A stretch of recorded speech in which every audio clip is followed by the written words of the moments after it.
20 años.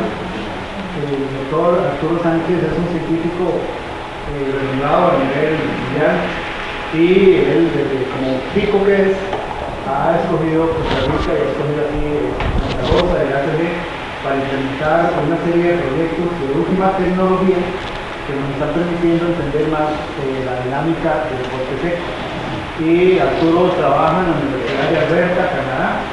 Es el director de un laboratorio allá de ciencias de la Tierra y el espacio, y él es muy entendido en todo el tema de imágenes satelitales y todo ese tipo de temas, y en sensores, en instrumentos para monitorear el ambiente.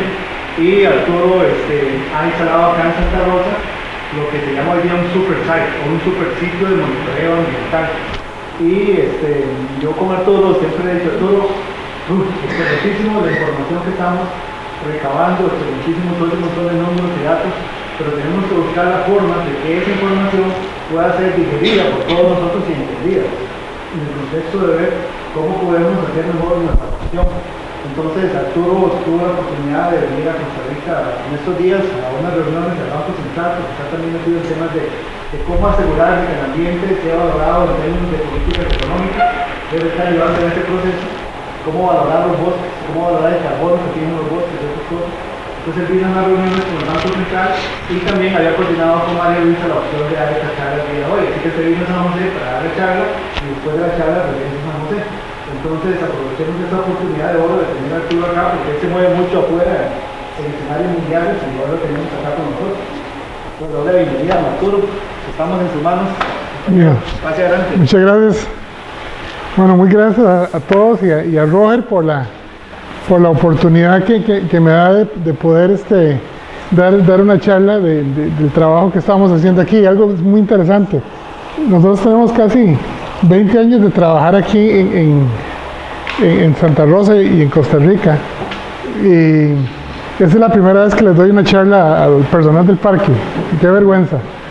Bueno, culpa de Roger.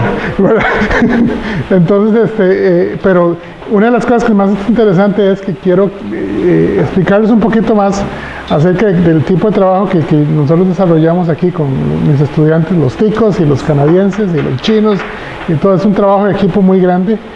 Yo tengo como aproximadamente 15 estudiantes de doctorado que están trabajando en actividades de investigación aquí en el Parque de Santa Rosa. Entonces vamos a ver cómo nos va. Ahí va, vamos a ver. Eco se desconectó. Necesito un...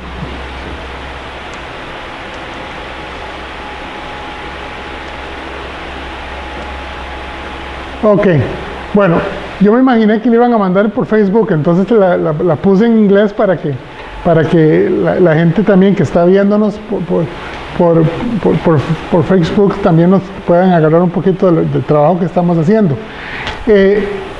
Yo soy director de una red de investigación de bosques secos que se llama Tropidry. Y Tropidry no es una cerveza ni es un diaper, es una red de investigación de bosques secos tropicales en las Américas, desde México hasta el norte de Argentina. Pues tenemos investigadores, cerca de unos 30 investigadores y alrededor de 300 estudiantes. Y cuando nosotros creamos este proyecto unos años atrás, la idea principal era entrenar la nueva generación de científicos del bosque seco en las Américas.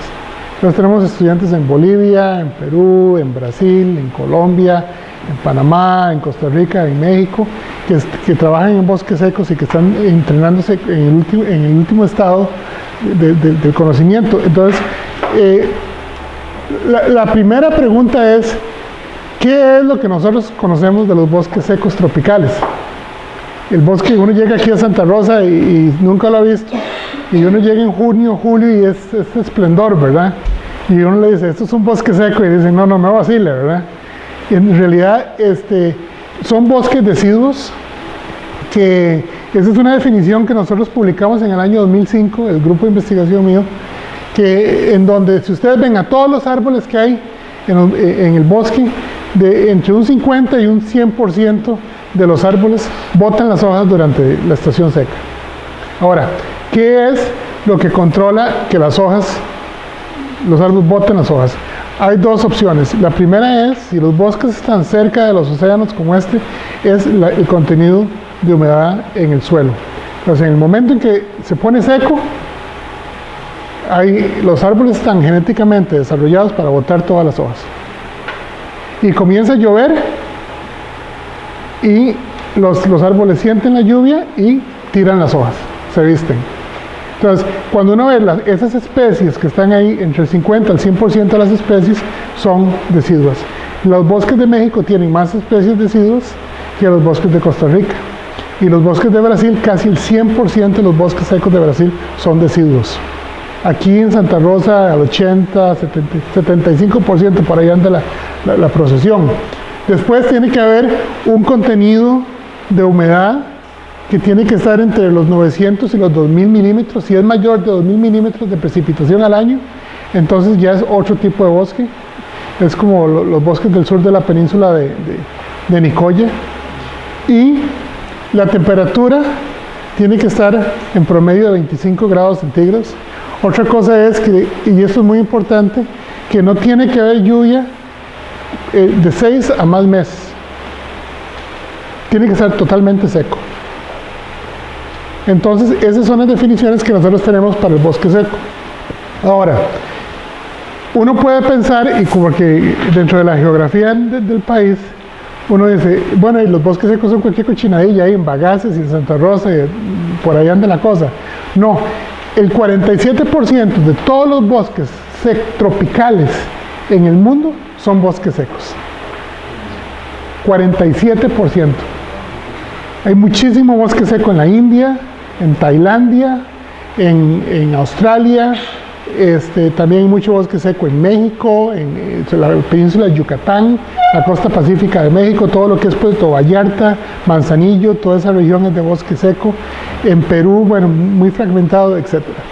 Entonces el 47% es la extensión real. Lo que sucede es que esos bosques son muy fértiles. Entonces, cuando la gente tiene que meterle al desarrollo económico, es ahí donde se mete primero. Entonces, uno dice que los bosques secos no son la última frontera de la expansión de la frontera económica, pero la primera frontera de desarrollo. Aquí en Costa Rica es muy claro cuando la expansión de la ganadería, la expansión de la caña de azúcar se dieron en bosques secos. Entonces, el 60%, muchas gracias, el 60% del bosque seco de las Américas ya se fue. Queda el 40%. O sea, ¿alguna idea más o menos cuánto puede haber quedado de bosque seco? Una idea, más o menos, en miles de kilómetros. Bueno, 500,000 de kilómetros cuadrados hay en bosque seco en las Américas. Pero no está así masivo, está altamente fragmentado. Es más, el bosque de Santa Rosa es cerca del 1% de todo lo que queda. Entonces, si uno se va a Bolivia, las extensiones de bosque seco son gigantescas. En Brasil también, en México también. Pero está altamente fragmentado. Entonces, de toda la extensión que había de bosque seco en las Américas, solamente queda 500,000 de kilómetros cuadrados. Las tasas de deforestación más grandes en bosque seco están en México, en Brasil, en Bolivia y en Argentina. Ahí es donde está la mayor expansión. Bueno, entonces, si los bosques ocupan el 47% del planeta y están altamente deforestados, y es la primera frontera de desarrollo económico, entonces, ¿qué es lo que se sabe de los bosques secos? No sabemos muy poco. Entonces, vean, de todas las áreas, cuando uno se fija en todas las redes de investigación que existen o los artículos científicos que se publican, hay muy pocos que hablan de bosques secos. No hay redes con excepción de Tropidray o otras, que estén trabajando a nivel continental para entender la respuesta de los bosques secos tanto a uso de tierra como a cambio climático. Una vez uno de mis estudiantes y yo publicamos un artículo en el 2005 y vimos todas las publicaciones de bosques secos que se habían generado desde 1945 hasta ese día y las comparamos con las publicaciones de bosques secos y de bosques lluviosos. Entonces, por cada artículo de bosque seco se publicaban 300 artículos de bosque lluvioso. Entonces, sabemos muy, pero muy poco. No solamente eso, encima de esto, el conocimiento está casi en la mano de una sola persona, y es Dan Jansen, que es el que ha publicado más. Entonces está como muy concentrado todo en muy pocos científicos. Los bosques secos no son parte de redes globales, pero algo que es muy importante es que cuando nosotros vemos los pleitos que hay a nivel mundial, es que el Amazonas está perdiendo hojas, entonces que se está poniendo más seco, que está menos verde, que toda la vaina. Entonces uno ve el signo del Amazonas y es como una onda así pequeñita, porque los bosques secos están constantemente cambiando hojas, los bosques lluviosos están constantemente cambiando hojas. Entonces cuando uno ve desde un satélite se ven así como una onda muy pequeña. Entonces todo el pleito es en cómo la onda cambia. Mientras que aquí en los bosques secos la onda es así, grandísima. Entonces quizás el mejor laboratorio para entender los impactos de cambio climático en los trópicos. Entonces nosotros estamos tratando de desarrollar esas actividades en TropiDRI utilizando ese concepto. Entonces, ¿qué es TropiDRI? Bueno, TropiDRI es una red de investigación orientada a entender las dimensiones humanas y biofísicas de los bosques secos tropicales. ¿Qué hablamos de dimensiones humanas? Políticas que han contribuido tanto a la regeneración como a la pérdida del bosque seco. Y en las dimensiones humanas las dimensiones biofísicas es cómo ese bosque responde en términos de hojas, por ejemplo, cómo cambian las hojas, cuál es el volumen total de hojas, dependiendo de la edad del bosque, cómo se observan eso. Tenemos investigadores en Canadá, en Estados Unidos, en Costa Rica, Brasil, Colombia, Alemania, Inglaterra, tenemos colaboradores también en Finlandia, etcétera. Desde el año 2005 tenemos más de 300 estudiantes involucrados en el proyecto y trabajamos muchísimo, sobre todo nuestros colegas brasileños, y aquí en Costa Rica con tomadores de decisiones directamente. Este es un ejemplo de cómo la red de TropiDRI está en Colombia. Aquí en Costa Rica es muy pequeña, es la UNA y otras organizaciones, pero en Colombia ustedes pueden ver la gran cantidad de universidades que están involucradas, desde el Instituto Humboldt, que es nuestro coordinador, hasta la Universidad Javeriana, la Universidad de Tolima, etc. Entonces hay un gran interés en integrarse en una manera colaborativa. Y si ustedes ven aquí, ven esos puntitos rojos, eso es lo que queda de bosque seco en Colombia, de la extensión original. Entonces lo que está en verde claro era la extensión original de bosque seco, y esto es lo que queda actualmente. O sea que se están volando como si no hubiera nada, ¿verdad? Entre menos. Las variables que nosotros hemos utilizado, eso es una cosa muy interesante. Nosotros vemos a todas las publicaciones que nosotros hemos hecho, que son como 150 en los últimos 10 años, y utilizamos un programa que las agencias de noticias los usan para ver cuáles son las palabras claves que emergen. Entonces, esto es el conocimiento que nosotros hemos venido desarrollando. Entre más grande la palabra, más información hay. Entonces, aquí podemos ver que ha habido más información en secuestro de carbono, en diversidad de especies, y muy poquito en calidad de agua, la frecuencia y durabilidad y la severidad de las sequías, etc. Entonces, las contribuciones más grandes han sido en fragmentación de ecosistemas, en almacenamiento de carbono y en diversidad de especies. Entonces, así es como lo venimos trabajando. Entonces, todos esos elementos involucran tres componentes. Primero, ecología, las dimensiones humanas y la percepción remota del satélite. El aspecto importante es la resiliencia, o sea, la capacidad de los bosques que tienen para responder a un cambio con el tiempo.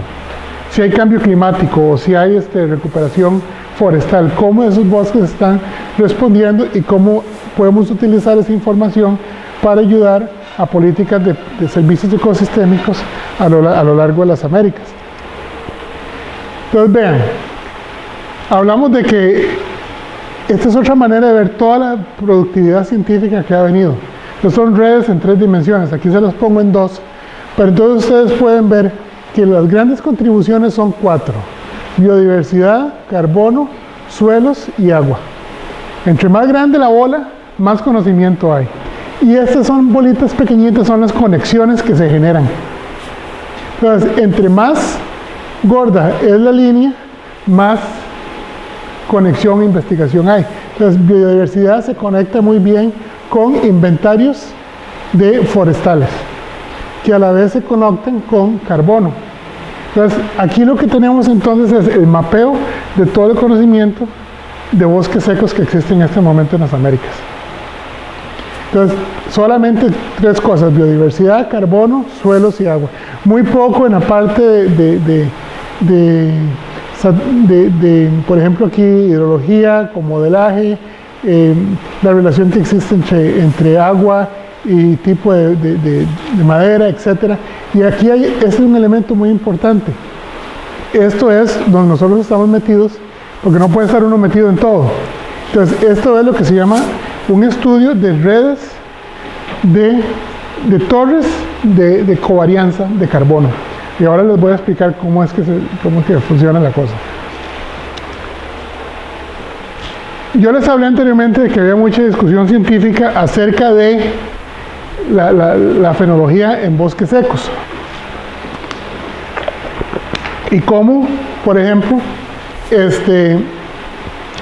la gente en Brasil se está peleando constantemente si que se está más verde o menos verde. Esto es como el bosque observado desde un satélite responde. Entonces, esto es el día de hoy, aquí en Santa Rosa, y esto es Santa Rosa en la época seca, febrero-marzo. Todo perdido, y ustedes ven las especies siempre verdes. Acuérdense mucho de eso porque voy a explicar al final qué va a pasar con esto, con esas especies siempre verdes. Ahí está la clave. Entonces, si ustedes ven esto a lo largo del tiempo, y aquí esto es una variable que mide un satélite, entonces uno ve que el bosque seco tiene este comportamiento. Es una onda muy alta. Entonces, esto es la época seca. Esta es la época lluviosa y esta es la época seca. Entonces, aquí en Santa Rosa, cuando comienza a llover, aquí el bosque responde muy rápido. En una semana se visten. Entonces, el satélite captura ir de no tener hojas a tener las hojas al punto C. Entonces, A se llama el inicio de la estación de crecimiento, la primavera. Pues ahí es cuando se ponen todas las hojas. Este brinco aquí que ustedes pueden ver es cuando pasa de aquí a acá.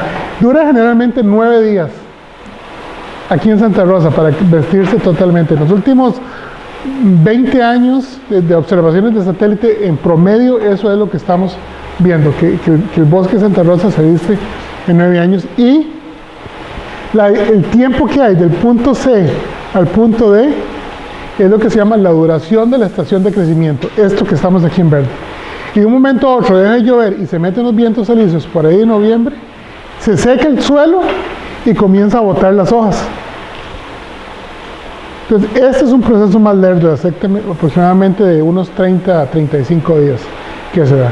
Entonces, con el satélite nosotros podemos ir midiendo esto en todos los bosques secos tropicales de las Américas. Entonces, si nosotros aplicamos algoritmos matemáticos, inclusive podemos ver cómo esas curvas responden como una función de la sucesión.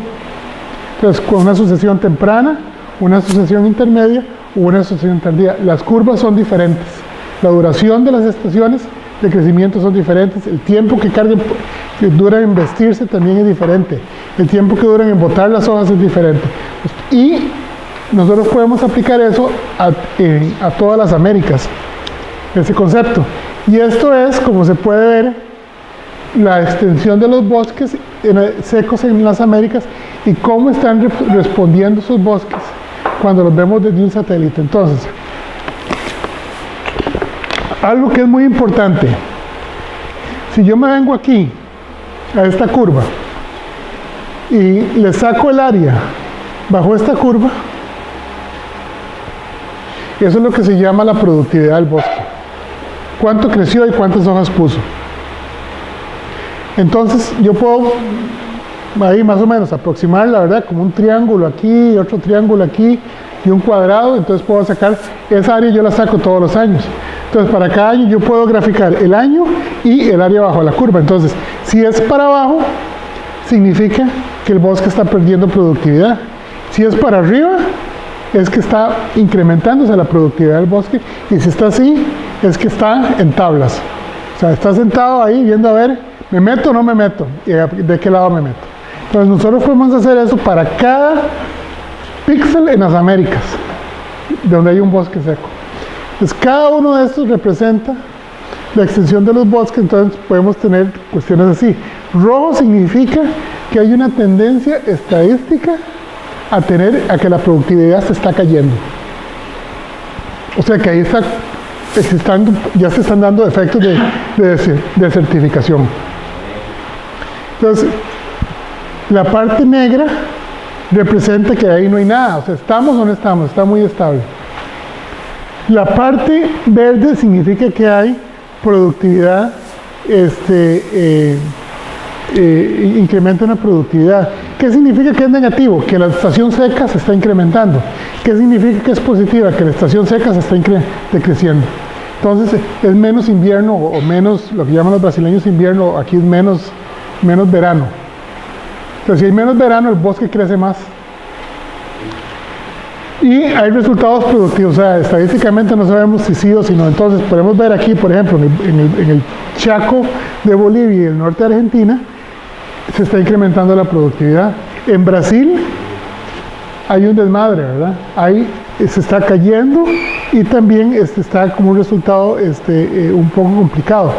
Lo importante aquí es algo muy serio, que es que aquí en esta región hay 40 millones de personas viviendo. Entonces hay que tener muchísimo cuidado, porque si hay mayor decrecimiento de productividad, hay mayor impacto en la sociedad. Y como pueden ver aquí en los llanos, se está incrementando la productividad. En Santa Rosa no se ve, pero está negra, o sea, está estable. Todavía no podemos saber por qué no hay respuesta todavía al cambio climático. Hay muchas opciones. Primero que nada puede ser porque la distancia entre los océanos es muy pequeña, y también puede ser una cosa que nosotros hemos venido con hipótesis, es de que como el bosque en Santa Rosa está creciendo constantemente como parte de todo el proceso de recuperación, entonces hay bosques de muchas edades. Entonces la relación entre cómo ese bosque está creciendo y la interacción con la atmósfera puede estar afectando que uno no pueda detectar si hay cambios en el bosque seco o no todavía en este momento.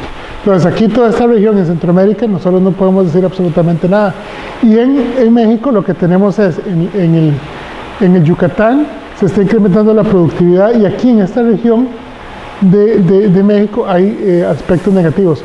Algo que es muy interesante es, vean, si ustedes ven el Ecuador, entonces los bosques que están cerca del Ecuador, aquí para arriba, están productivos, y los bosques están, con excepción del Chaco, que es un poco diferente, se está cayendo. Entonces, entre más del Ecuador para abajo, hay aspectos negativos, y en México lo que está sucediendo es que hay mucho desierto, etcétera, que puede estar afectando el bosque seco. ¿Puedo preguntar? Sí, claro. Bueno, una primera conclusión de eso que estás poniendo es que, o sea, cada bosque seco es particular. Exactamente. Puedo homologar como que bosques secos igual en América del Sur y Centroamérica y México. Exacto. Cada quien tiene su proceso. Esa es la primera conclusión. Uno no puede decir a los bosques secos con la misma cosa. Cada bosque es distinto, los tipos de suelos son distintos, las especies, los niveles de bosques caducifolios, todo. Inclusive aquí en Santa Rosa, algo muy interesante, se visten porque cambia la humedad del suelo. En Brasil es porque cambia la presión atmosférica. Entonces ellos sienten los cambios de presión atmosférica y ponen las hojas, mientras que aquí no. Ahora, eso me lleva a la siguiente pregunta. Sí.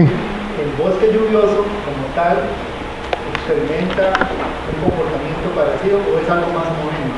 Es más homogéneo. Y es por eso que hay tanta discusión en qué es lo que está pasando con los bosques lluviosos, porque como es más homogéneo, la respuesta es más suave y más larga, entonces hay que meterse en otras cosas, el diámetro de los árboles, etcétera, mortalidad. Por eso también el bosque seco puede servir como ese indicador Exactamente. Nosotros siempre venimos diciendo que el bosque, si uno quiere entender el impacto del cambio climático en las Américas, el primer bosque que tiene que estudiarse es el bosque seco, porque es el que le va a dar a uno la respuesta más rápida. El otro bosque es muchísimo más difícil. Entonces, ¿qué es lo que hacemos? Bueno, nosotros hemos venido trabajando con unos sistemas que hemos inventado que se llaman sensores inalámbricos, redes de sensores inalámbricos. En inglés se llama Wireless Sensor Networks. Que son estas cajitas. ¿Quiénes están aquí en Santa Rosa? Ok, entonces cuando ustedes se metan y ven esas cajitas rojas, amarillas, estos son sensores inalámbricos que están midiendo la humedad del suelo, la temperatura, la humedad relativa y también una variable muy importante que es la cantidad de luz que llega al fondo del bosque. Entonces, si yo tengo una torre como las que ustedes ven ahí en Príncipe, en Perros o aquí para adentro, en Borrachos, arriba yo tengo otro sensor que ve la cantidad de luz que está llegando sin afectarse. Entonces yo sé que aquí me llega el 100% y aquí me llega el 20%. Exactamente. Entonces las hojas usaron el 80% de la luz para actividad fotosintética. ¿Y temperatura mide también? Mide temperatura, humedad relativa, humedad del suelo y la fracción de actividad fotosintética de luz que se utiliza para fotosíntesis.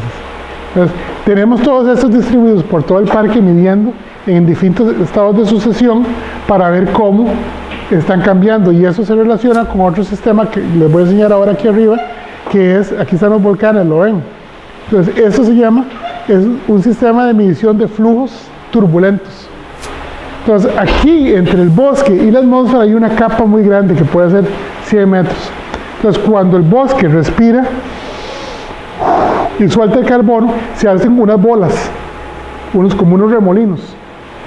Y esos remolinos es lo que hacen, que mueven el carbono de aquí al nivel de copa a la atmósfera o de la atmósfera al bosque. Son como remolinos, ¿sí? Son chiquititillos a veces, pueden ser gigantescos, un montón exagerado. Entonces yo tengo aquí dos instrumentos. Si ustedes ven ahí en Príncipe, cuando pasen, vean que hay una vaina que es así. Ese instrumento es un instrumento que mide la velocidad del viento en 3 dimensiones, X, Y y Z. Y en medio de ese instrumento yo tengo otro que mide la cantidad de carbono en la atmósfera. Entonces cuando yo pongo ahí en Tropidraiki que ya Santa Rosa pasó 400 partes por millón en la concentración atmosférica y alrededor del nivel del mundo, es porque ya nosotros sabemos por ese instrumento cuánto es la cantidad de carbono que hay en la atmósfera. Estamos en 406 por ahí en este momento. Entonces tenemos este instrumento y tenemos este otro aquí midiendo la cantidad de carbono. Entonces, utilizando una matemática súper complicada y algoritmos y de todo, entonces yo puedo detectar si el carbono se está moviendo de la atmósfera hacia el bosque o del bosque hacia la atmósfera. Entonces, si yo encuentro algo para abajo Está fotosintetizando. y ¿qué está haciendo? Respirando. Trabajando. Y me quedo ahí, ¿verdad? Y me pongo gordo. Y después, va para arriba. Pero, lo que yo quiero es que siempre esté y aguantando, porque entre más aguante y más estoy metiéndole más a las ramas y de todo, ¿verdad? Pero hay momentos en que hay sequía que el bosque comienza a respirar para afuera. Entonces el bosque comienza a perder carbono. Y eso nos pasó y ya lo detectamos aquí en Santa Rosa, que nunca se había visto en un bosque seco, hasta que pusimos esos aparatos. ¿Sí, señora? Este año hubo muchas caídas de hojas antes de quitar la lluvia. Pero ahora le voy a enseñar el cuento para que usted vea qué pasó este año, porque nadie pensó que lo que podía pasar, y pasó.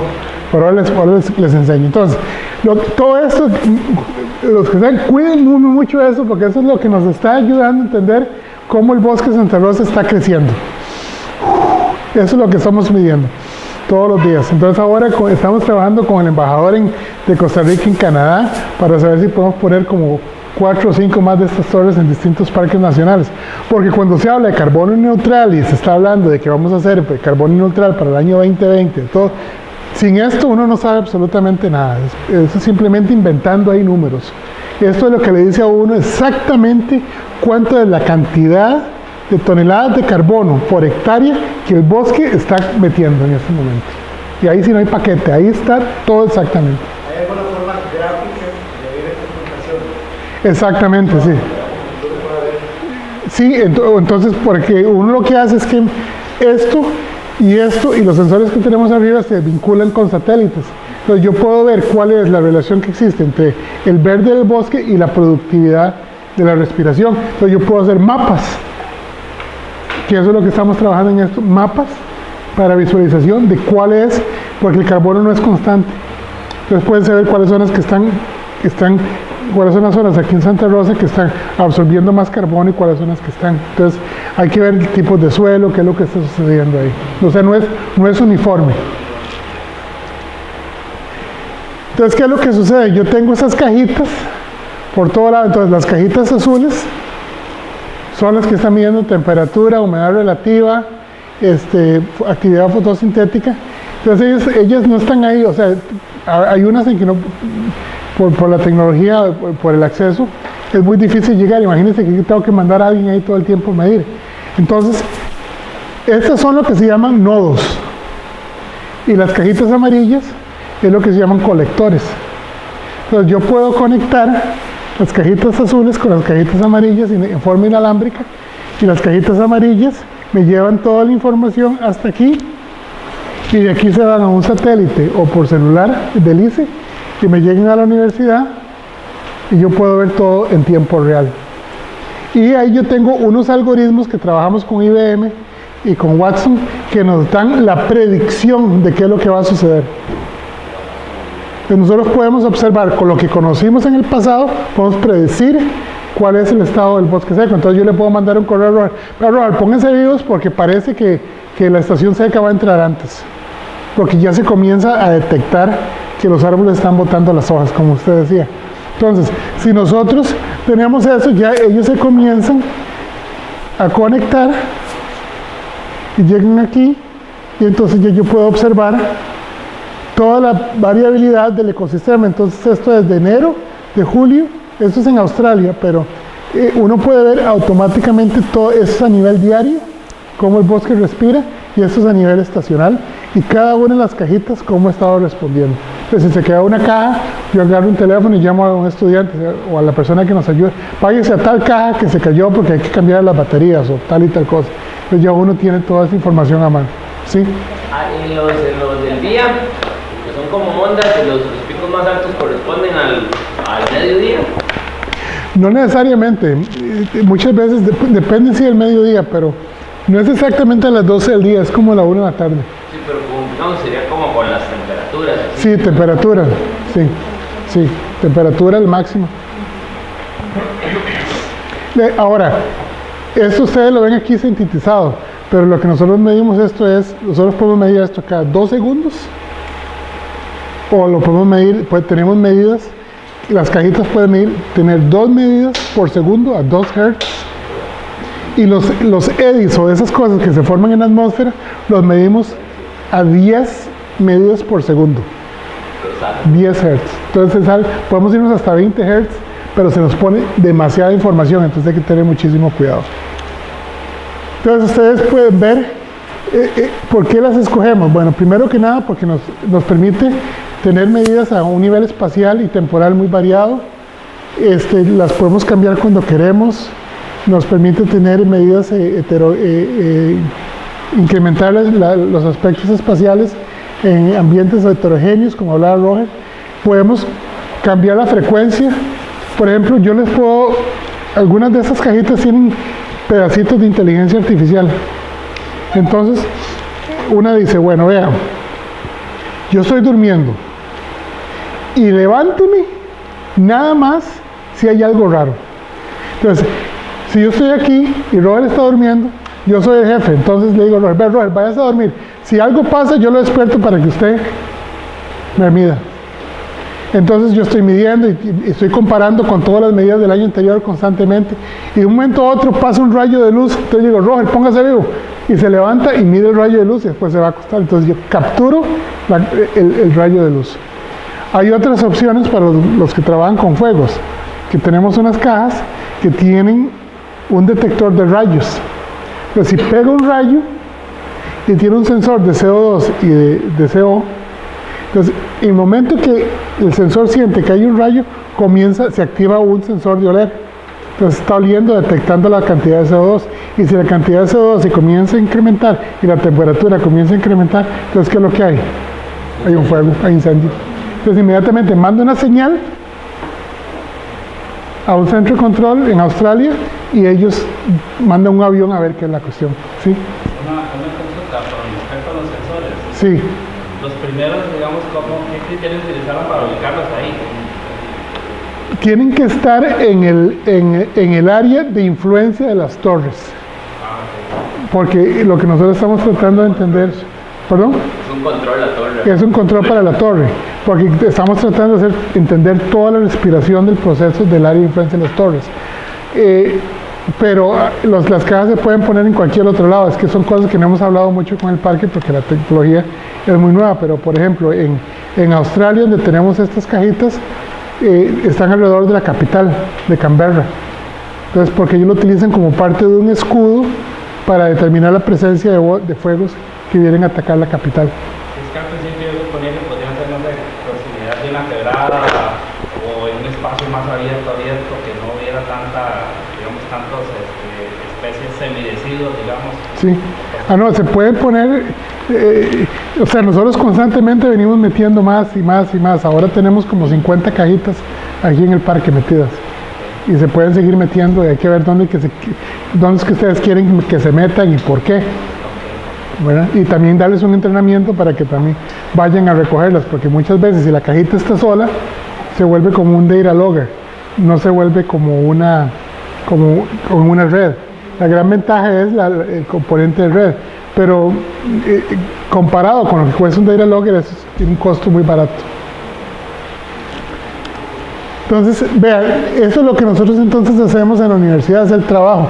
Pero nosotros trabajamos en el diseño de sensores, en la prueba de los sensores, después trabajamos en tecnologías para poner los sensores en el campo, entonces traemos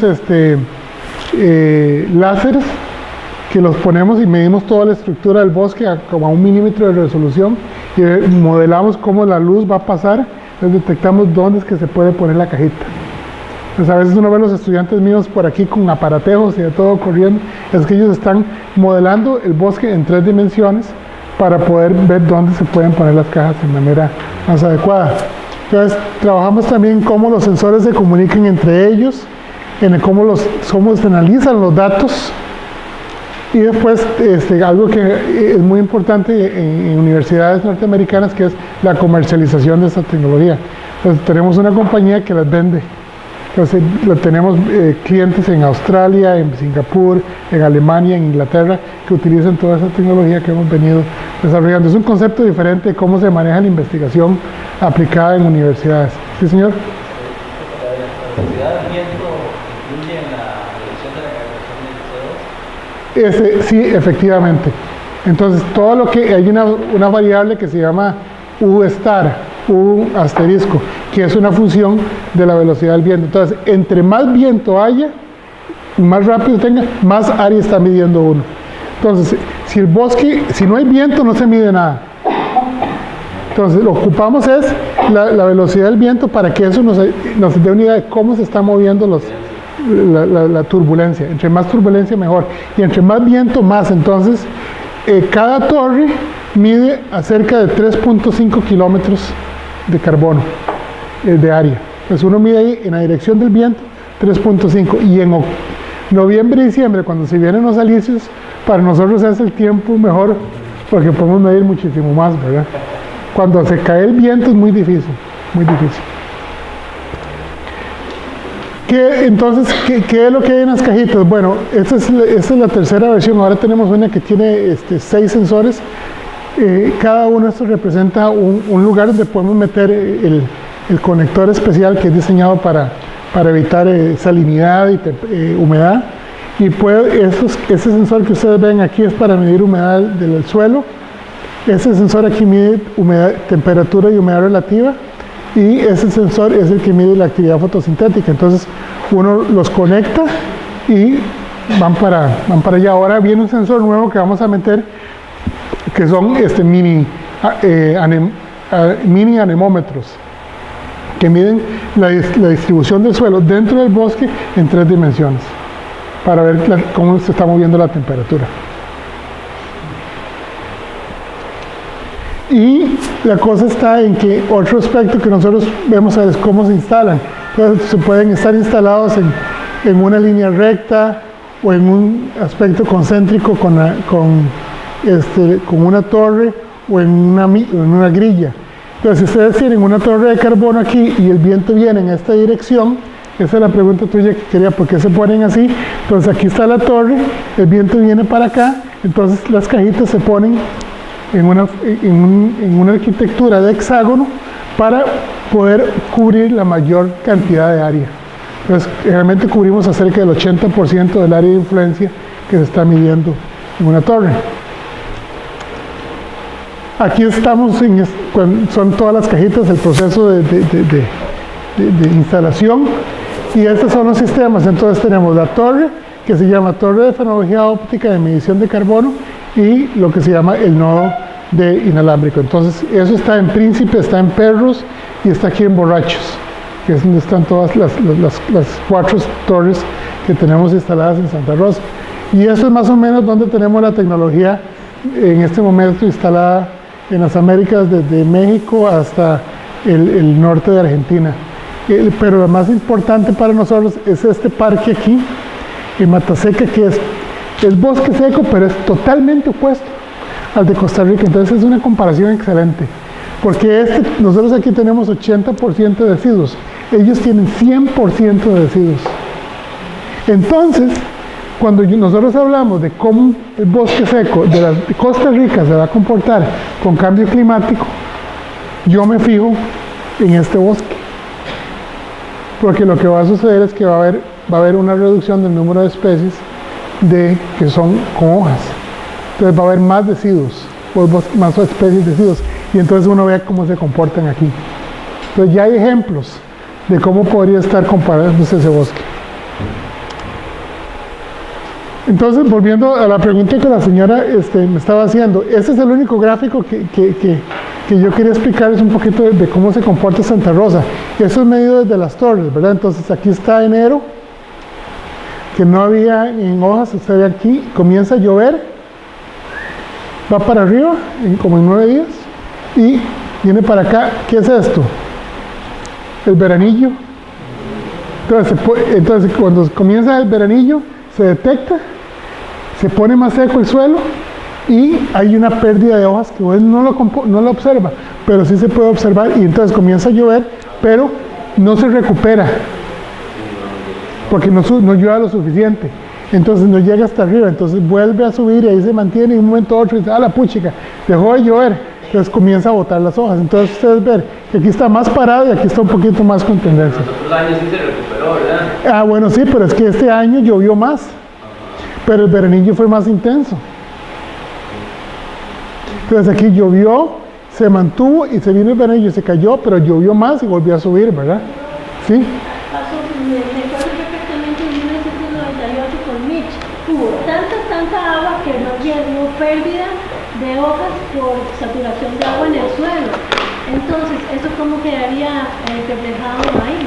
Porque capturamos Otto. Pero Otto no hizo lo mismo, porque Otto fue cualquier cosa que llovió. Pero Otto llovió cualquier cantidad. Bueno, en mis datos usted podrá ver que no se compara para nada con Mitch. Tanto así que la pérdida de hojas fue casi absoluta en el bosque, en el 98 con Mitch.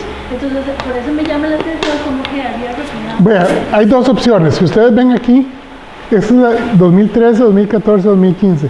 Esa es la sequía. Entonces, en el 2013 fue cuando nosotros pusimos la primera torre de carbono, que es aquí en Borrachos, ¿verdad? Entonces, esa es la medición de carbono acumulado que llegó.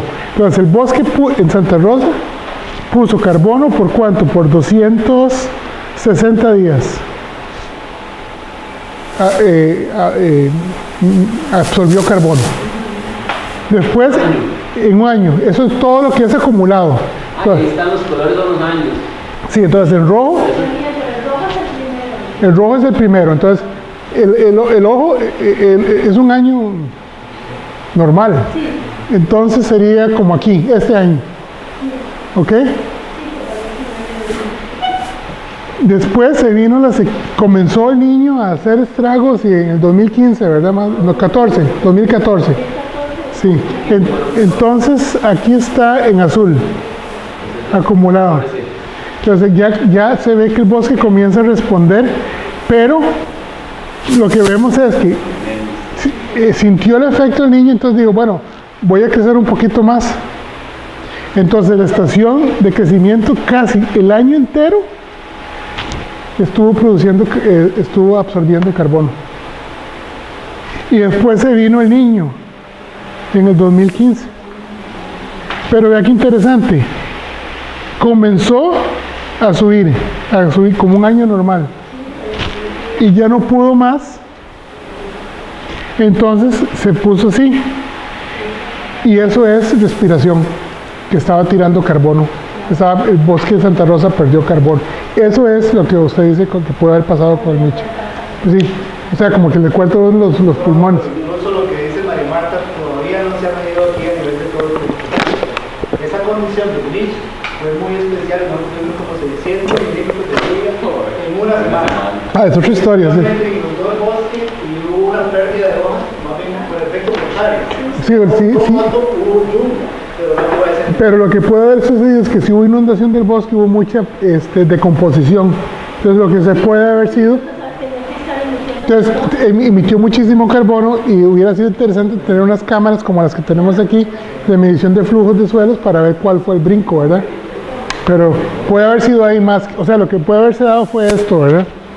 Entonces aquí se ve que duró como 100 días, 50 días o 60 días respirando, y después llovió un poquito y subió, pero no creció menos y puso la mitad del carbono de un año normal. Y entonces, bueno, ahora no lo tengo aquí, pero si usted ve el 2016 y se ve el efecto de Otto, ese bosque venía para acá y sube. Entonces recuperó todo lo del 2000, toda la pérdida de carbono del 2015 se recuperó en el 2016.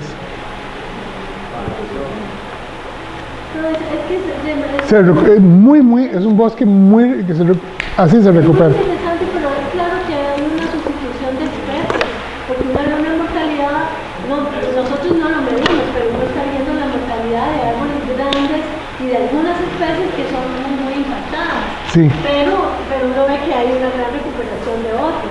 Claro. Entonces, hay una sustitución. Exactamente, entonces eso es lo que quería hablar, que con el super sitio nosotros podemos ver eso, porque como estamos volando los drones, podemos detectar cuál es la tasa de mortalidad que se está observando. Y como cada año se mide el efecto hacemos los estudios de mortalidad y reclutamiento, entonces podemos ver dónde está, ya tenemos como 15 años de datos en este momento. ¿Sí? Una cosa interesante también es las diferentes especies que tienen esas tasas increíbles de mortalidad en suelos volcánicos como este versus los suelos sedimentarios o los suelos de serpentina. Sí. Porque es claro que son otras especies que están siendo golpeadas. Exactamente, no, hay muchísima tela que cortar, ¿verdad? O sea, estamos apenas entrando. Yo no soy ecólogo, yo soy ingeniero civil, entonces ando con otra nota, ¿verdad? Pero sí me interesa mucho lo que es el componente, y ahora con los drones, hay un artículo que estamos sacando de cómo los drones se pueden utilizar utilizando un elemento de inteligencia artificial que se llama aprendizaje profundo o deep learning para detectar cuánto fue la pérdida total de mortalidad después del Mitch, pero hasta ahora los drones es una tecnología que está saliendo, pero ya cada año lo estamos midiendo, las áreas de influencia, las torres, cada año se están midiendo. Pero por ejemplo, Arturo, en este momento, que uno sabe que 2015 fue un golpazo muy fuerte para muchos árboles, Sí, y uno puede volar sobre la parte sedimentaria y la parte de serpentina. Sí. O sea, la parte que es el manto terrestre y la parte que es como sedimentaria. Y uno de había este momento que está todo verde, lo que está vivo, y todo seco, lo que está bien muerto, o sea, no hay duda, está bien muerto. Uno no podría hacer algunos estimados de eso, digo yo, aprovechando el momento, porque eso ya se va a caer, se pierde y ya no se recupera. No, bueno, al menos desde el punto de vista se podría, pero hay que ver quién lo haga, porque ya nosotros estamos hasta aquí. Sí, Daniel. Una pregunta, esta investigación se está dando en tres tipos de bosques, pues, bosque joven, bosque intermedio y bosque viejo. Sí, sí, Entonces hay variaciones entre los tres.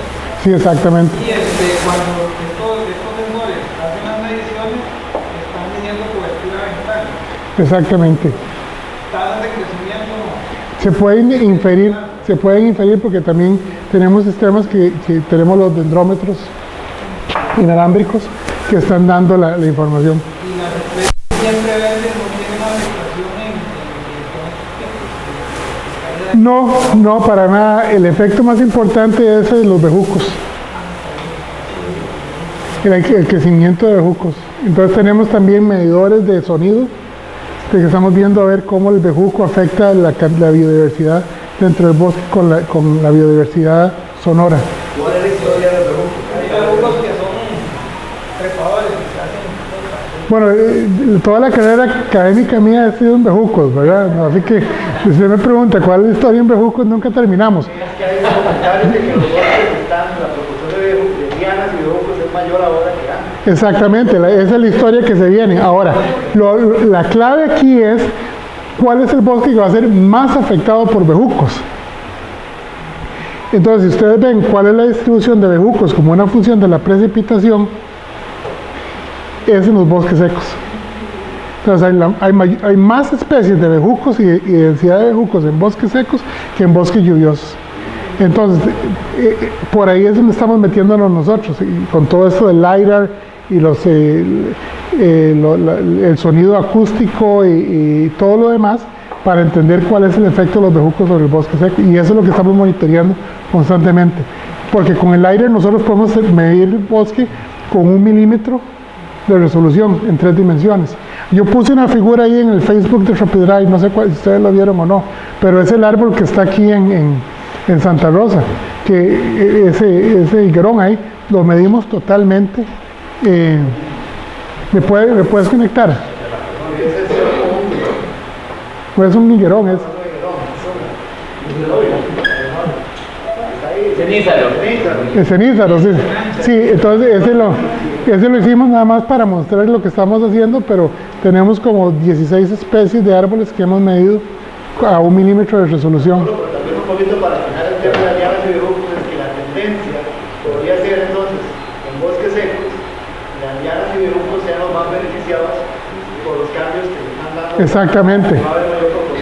Y va a haber mayor proporción. Entonces, por eso es que estamos nosotros enfocándonos tanto con los drones y con la inteligencia artificial y de todo para poder detectar, con lo que hemos venido aprendiendo, cómo podemos mapear las extensiones de bejuco. Entonces, hay un artículo que está saliendo en estos días que estamos mandando, que es como el deep learning o aprendizaje profundo, se puede utilizar con información de drones multiespectral para poder detectar dónde están los árboles muertos, cuál es en una imagen la fracción de árboles vivos, la fracción de árboles muertos y la fracción de árboles con bejucos.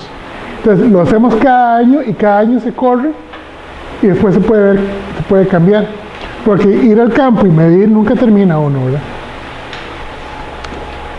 Entonces este es el sitio de monitoreo, esta es la estación de Príncipe, ya está, vamos a ir a almorzar, y eso es lo que estamos midiendo. El sitio de Santa Rosa produce 10 billones de puntos al año, información, 10 billones de información.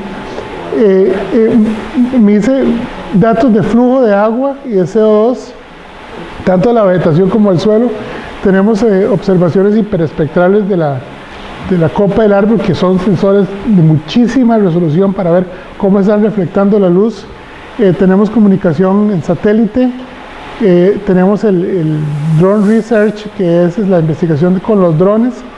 Estamos trabajando con el sistema de Alberta Sat, que es un una constelación de microsatélites para conectarlo, pero eso es que todo para como Mickey Mouse Disneylandia, ¿verdad? Es simplemente que mande un bit de información y se lo manda a uno y ya. O sea, hacemos más como la comunicación de satélite con Iridium que con cualquier cosa. Por ejemplo, si ustedes salen ahora aquí y ven a la par de la estación meteorológica, el cajón ese que hicimos, eso es un sistema, eso es un robot.